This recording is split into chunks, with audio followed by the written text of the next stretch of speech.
I'm Kevin O'Hara for Alcohol Mastery, and this is the Alcohol Mastery Podcast, Session 7.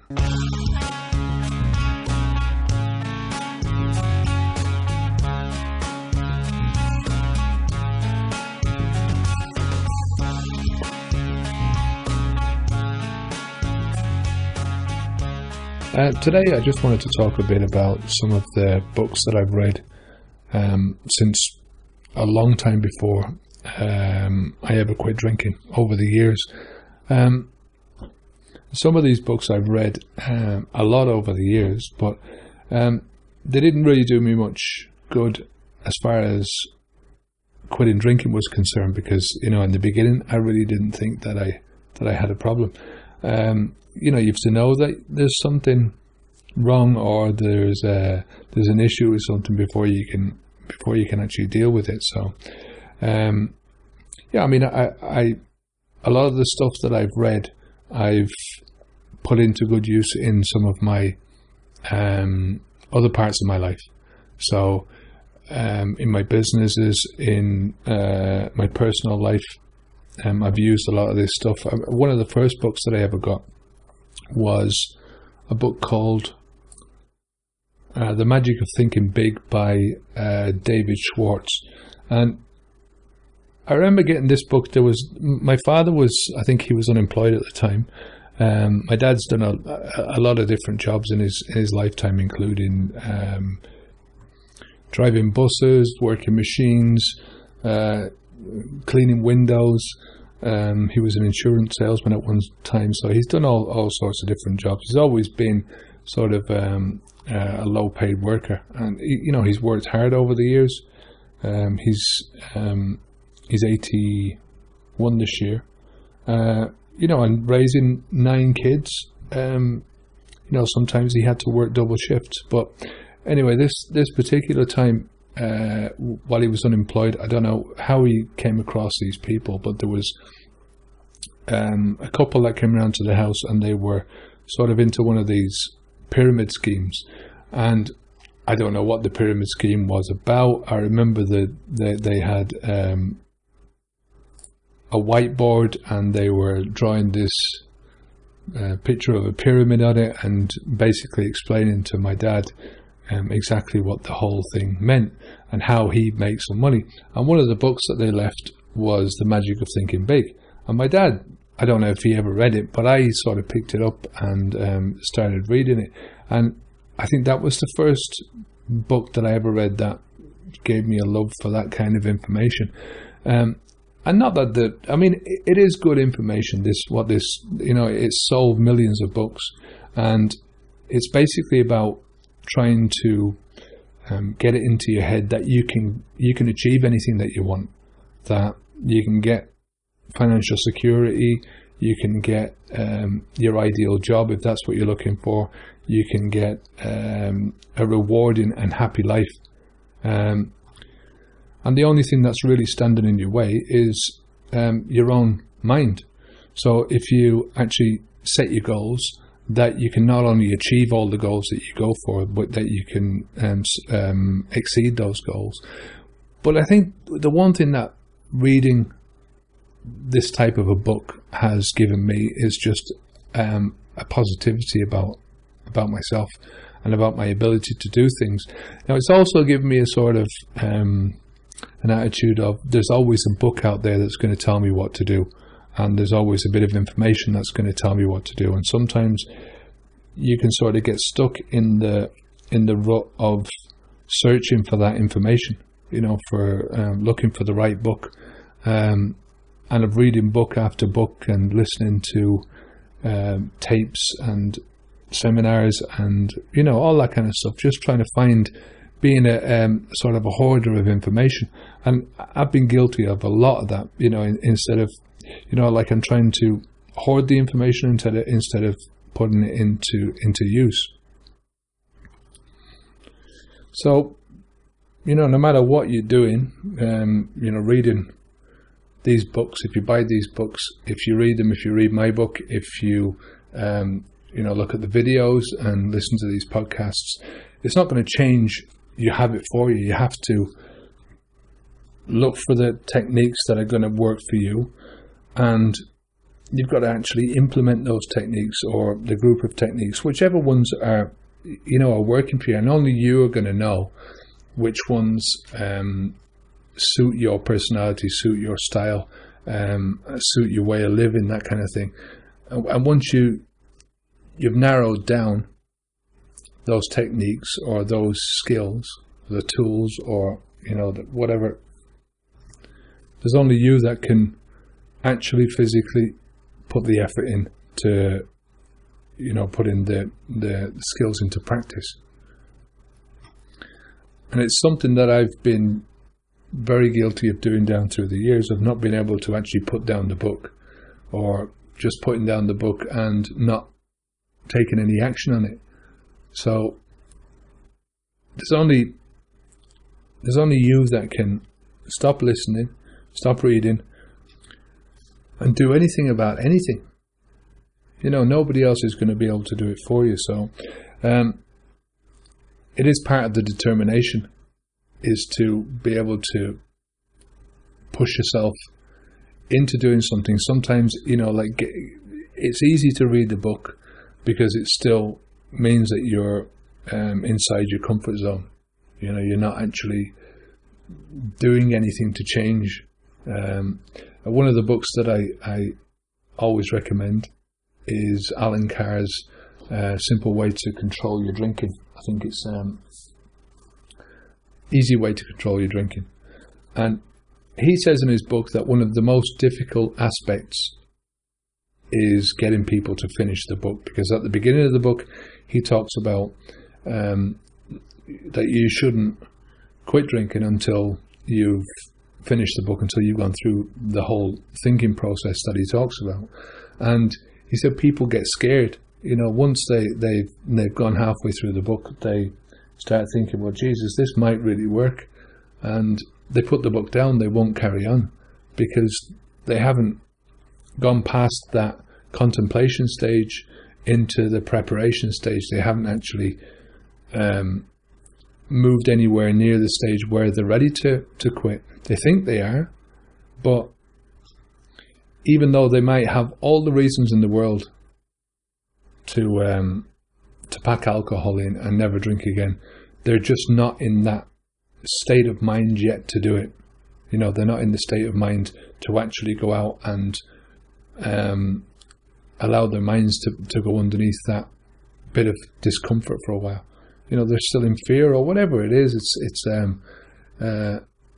for years I was just in denial about the whole thing. I hate the word denial, but that's basically what it was. It was, I always said to myself, well, this, regardless of whatever else I give up, I'm going to control my fat intake, not eat as much high cholesterol fat, and quit the cigarettes and all that kind of shit. But I always said that it would always, drink was with me. Drink was a part of who I am. This is the Irishness in me, and I love drinking so much, and I would never stop doing it. And it was only when I really sat down to think about the alcohol in itself, to think about what exactly it was, that I was actually sitting there poisoning myself day in and day out, and thinking that I was having fun, when in actual fact all I was doing was ruining my life. Alan Carr talks about this in Easy Way to Control Alcohol. He talks about watching nature documentaries, and there was a plant that he came across called the pitcher plant, and the pitcher plant was something similar to a Venus flytrap, in that it had certain chemicals in the top of this plant. It was shaped like a pitcher, and it had steep sides in it, but the sides were like sort of like a vase, where they were shallow at the top, and then they got steeper and steeper.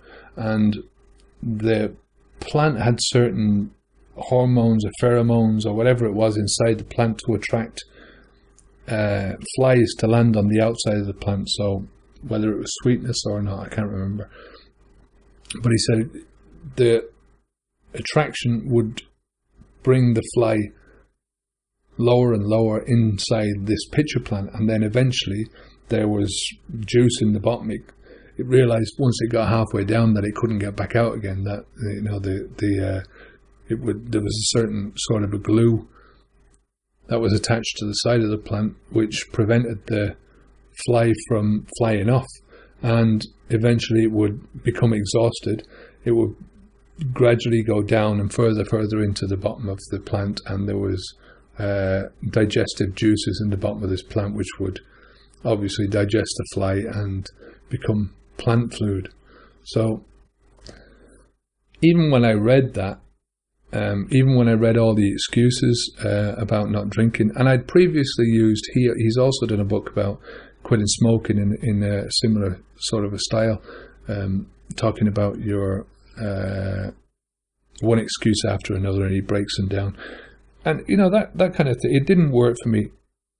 I think I did quit smoking for a year, but in the long term it didn't work, because I think the need to carry on smoking, the benefit I was getting from smoking, the reward that I was getting at the end, it just it overrode any sense. And I eventually stopped when I quit for a year, and it was the same time as I stopped drinking for a year, and I went off the cigarettes as well.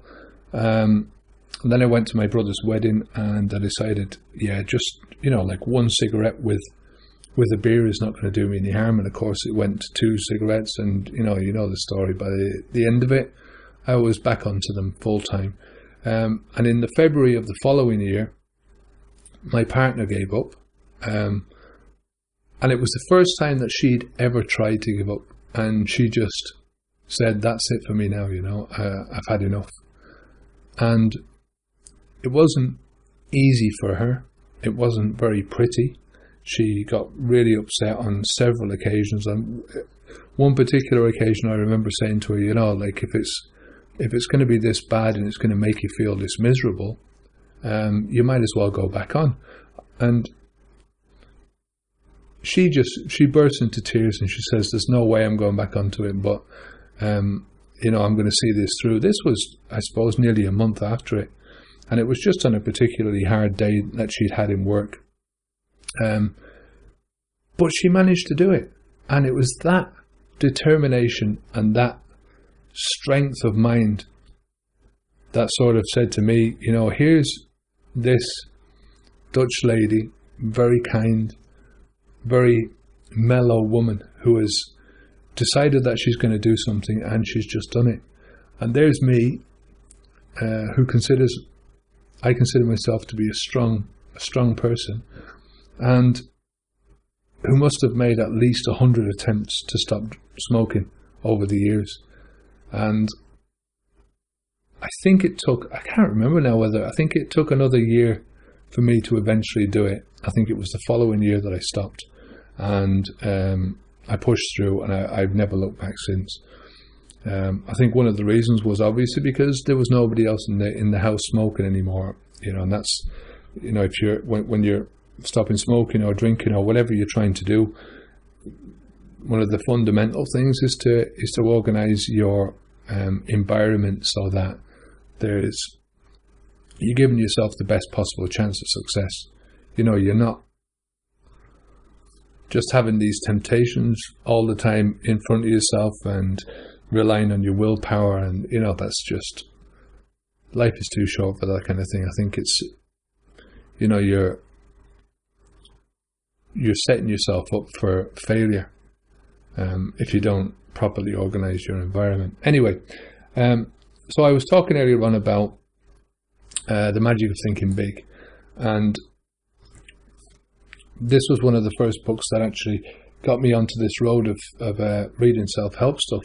And one of the next books that I read was Think and Grow Rich by a guy called Napoleon Hill. And as soon as I saw this guy's name, I fell in love with the name, and I thought, yeah, it's a cool name, see what this guy's got to say.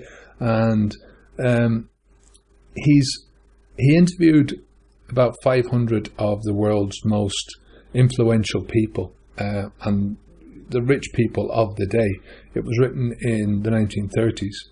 He was a friend of I think one of his mentors was Andrew Carnegie. And it's basically, there's 13 steps in this book that constitute Hill's formula for achieving your goals. And that he says that if you apply these steps, that you can change your life and you can be basically whoever you want to be. Now, there's the recent book that I read was sort of an updated version, and it included people like Bill Gates and Steven Spielberg. I'm not sure if Zuckerberg was in there. But in the lifetime of the book up until now, from the 30s, there's been, I think, 70 million copies of the book sold. So it's a very popular one. And one of the principles that he talks about in the book is forming a mastermind. And that's the power of the mastermind, is the power of a group that are thinking together is, adds up to more than the sum of its parts. So that if you've got 5 people thinking about a particular topic, it's worth more than those individuals thinking about the topic on their own. And this is not just helpful for business people. This is helpful for individuals who are trying to solve any sort of a problem. If you get involved and get a mastermind group with like-minded people, you can solve not only your own problems, but the group problem, and push yourself further forward than you would have been otherwise. So that's Think and Grow Rich by Napoleon Hill. The next book I wanted to talk about was The 7 Habits of Highly Effective People by Stephen Covey. Again, I'll put the link down below. This is one of those books, it's sort of a similar thing, looking at instead of looking at, a lot of psychology looks at problems and looks at people's problems in their lives, and it tries to discover things about normal people by looking at abnormal people. Now, this sort of positive psychology tends to look at not only normal people, but people who have achieved great success in their lives, and they look at that success, try to chunk it down, try to pull it apart, and see which parts of their lives are going to build them up into and what gave them success. So, by no means are any of these people perfect. These are not perfect people that you can sort of take their life apart and emulate them and you're going to get success. And that's what makes a lot of these success books worthwhile to me, is that I know that these people are not, that they have problems in their lives. When you read the autobiographies or the biographies of some of these characters, you can see that they certainly had their flaws as well as their successes. I think that's just the beauty of it. These are just normal people that have managed to have successful lives. There are people who've had a great start in life. There are people who have got, have started out with lots of money, and they've built on that success and grown successful themselves. But there's also people who have started out with lots of money, lots of intelligence, lots of education, who've made no successes in their lives. And I think it does all boil down to having that determination at the beginning. I think that's one of the strongest things. If you can have that positivity and determination at the beginning and throughout the whole journey, then that's something that anyone can develop. Not everyone can have £1 million bank account at the start of it, but anyone can build up self-determination. So again, this is one of those seminal works. It's sold millions of copies throughout the world. And I think one of the things that I liked about this book was that it's holistic. It looks at not just one little section of your life, not the fact that you might have a business education, or you might be intelligent, or that you might get up early in the mornings, but that you have to look at the different areas of your life, and you have to take those areas as a whole. So, I'm a firm believer in that. I think that when you're looking after your body, you can't just look at the food that you're eating. You've also got to look at exercise and whether you're getting enough exercise. You've also got to look at, stuff that we're talking about, that you're not putting poison inside your body. I mean, I know plenty of people who will talk about food and healthy food until the cows come home, but then they'll go home and open up a bottle of wine. To me, that just doesn't make any sense. And I know I'm talking about this from 2 years after stopping drinking, and I've just read so much stuff about alcohol at this stage. And I know it's sort of kettle calling the pot black, or whatever the saying is. But, you've got to look at these things in the whole general thing. You've got to change your mind. You've got to try and strengthen your mind as well as strengthen your body. You've got to try and help your body to have the strength to pull you through whatever discomfort you're going to have by eating the right diet, but also feeding your brain with the right kind of information. And this, to me, whether it's reading books or listening to audio cassettes, is one of the best ways of feeding your mind. Even if you don't take these principles and you get nothing else out of the book except that positivity, I think that positivity is invaluable. It's one of those things that will, sort of, when you're flagging and you're sort of thinking, well, Jesus, can I really do this, and you're starting to doubt yourself, just having that, picking up a book like this, like The Magic of Thinking Big or 7 Habits, it just sort of puts a different perspective on things. And I've just found that so helpful over the years. So the blurb for this book basically says that Kolbe reveals a step-by-step pathway for living with fairness, integrity, honesty, and human dignity. Principles that give us the security to adapt to change and the wisdom and power to take advantage of the opportunities that change creates. So the underlying message is that, if you're not a person that you're happy with yourself, if you don't have integrity yourself, and if you don't have that security of your own integrity, know that you're an honest person and that you're a dignified human being, that things are going to be hard for you.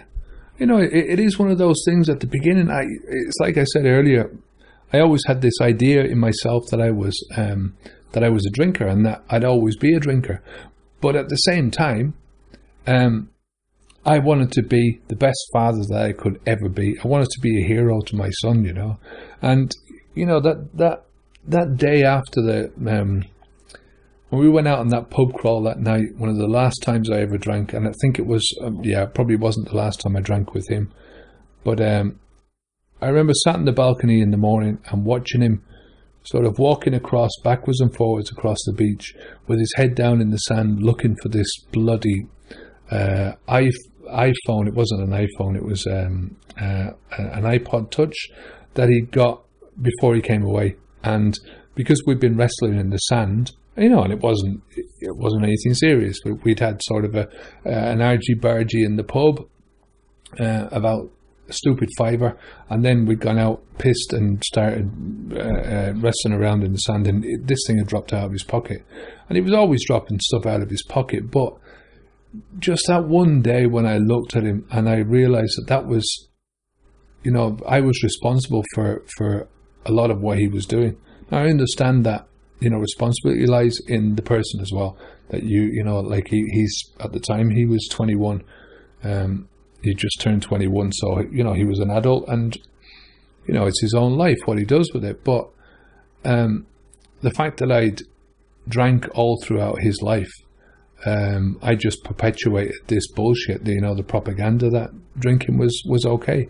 And it broke my heart that morning, just looking at him and watching him doing that. And that kind of was just totally against my own integrity as a person, to realize that I was partly responsible for that young man being who he is, And he's a great kid. I mean, I love him to bits, and everyone loves Sean. He's just he's a really nice person. He's he's got a great heart, And, you know, I'm always going to be bigging him up. He's my son, but it was the same way for me when I grew up, and it was probably the same way for my father. Well, I can't say that because his father was a non-drinker all his life. So, yeah, I don't know where my dad got it from, but, you know, my dad didn't give us he didn't really, there wasn't a lot of drink around the house, and he wasn't really a heavy drinker. You know, at times he could drink heavy, at Christmas time and all that kind of stuff. It was when everything sort of came together, and my dad had the idea that we should all live like kings, and that included having a lot of booze around the house. So that was the only really real time that we ever saw heavy drinking around the house. So, but as I grew up, there was a lot more drinking in general. I saw a lot more drinking in general. You know, but after that morning, I realized that if I wanted to be the father that I wanted to be, if I wanted to be that sort of open quote hero, close quote, to my son, that, you know, I had to lead by example. You know, there was no point in me sort of turning around to him and saying, well, smoking is bad for you. Yet I smoked for 30 years. Drinking is bad for you. Yet I drank for 30 years. You know, how is he going to listen to me? Because he's seen me doing the exact same things that I'm telling him not to do. But at least if I do things now for myself, and he sees that I look 10 times better than I did 2 years ago, that my life has sort of turned this corner and is now heading down a route which is 10 times better than it was 2 years ago, and all because I've stopped poisoning myself. I think that, to me, is the one thing that I can do now, which will be the most effective thing that I can do. So I don't know what the time is now. It's nearly gone up to, Jesus, it's nearly 27 minutes. So I knew I wouldn't get past 2 or 3 books once I get talking about these things. I never shut up. But I'll do another one next week. I'm trying to keep these ones down to about a half an hour, just to give myself enough time to do them and do a bit of research on them, that kind of thing. So I'll put these 2 books. There was 3 books actually, wasn't there? Yeah, there was 7 Habits, there was Think and Grow Rich, and there was The Magic of Thinking Big. So I'll put those 3 down in the notes on the website, so you can just a link to the Amazon webpage where they are if you want to go and get them. But I could really talk about 100 different books and fill 100 different podcasts with it, so I'm not going to do that. Maybe 1 or 2 more. What's next? Yeah, next week on Stop Drinking Alcohol and the videos, I'm going to do 1 video on should you expect any symptoms, you know, talking about what symptoms you should expect in the first few days, and how do you know you're going to get any. And most of the time we only know that because we're listening to other people and what symptoms they've gone through. But just because somebody else has gone through the same symptoms doesn't mean to say that you're going to go through them. Another one is your reasons to quit. So not my reasons. You know, I could talk about this all day long, but you have to really, before you quit, start thinking about your own reasons. You know, your health reasons, your psychological reasons, your financial reasons, family reasons, all that kind of stuff, and sort of narrow it down and get into your own headspace. Sort of, how to explain this now? Is, you know, if I talk to you about my son Sean and he was my reason to quit, you know, for you, it's a name. It's Kevin's son Sean. That's it. Period. You don't know what he looks like. You don't know who he is. You know, it's just a name. Whereas when I think about my son Sean, it's full of his lifetime full of emotion for me. You know, a whole lifetime full of experiences for me. So it's very emotionally, it's a very strong emotion. So that's what you have to do. Not only think about the reasons from an objective point of view, from the outside looking in, you've got to really go down deep inside yourself and find the emotions underneath those reasons.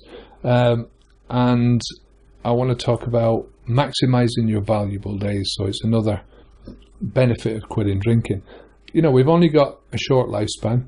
It's about 30,000 days, roughly speaking, for 80 years of life. So, you know, that's not many. And, you know, to be pissed out of your head for any of those days is just is completely wrong. I mean, if you can get that into your head and sort of think about the days that you're wasting. So that's what that's about anyway. So I hope you get some value out of that. I'll send you an email once that's up on the site. And as normal, if you have any questions at all about the podcast, about the videos, about if you have any questions in general for subjects that I haven't covered. And also thanks for everybody who sent in suggestions for the first 30 days book that I'm trying to get out for Christmas. You know, I've done sort of half the book, and I'm just heading into the second half of it now, where I'm writing about you know, some of the techniques and strategies that you can use to get sleep, to make sure that you're not, you know, to sort of reduce your anxiety as much as possible.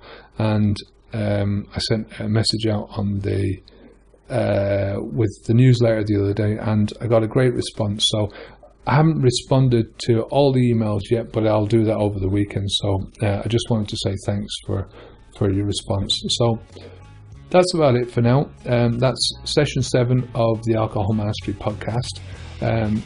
Until next time, have a great weekend. I'm Kevin O'Hara for Alcohol Mastery. Onwards and upwards.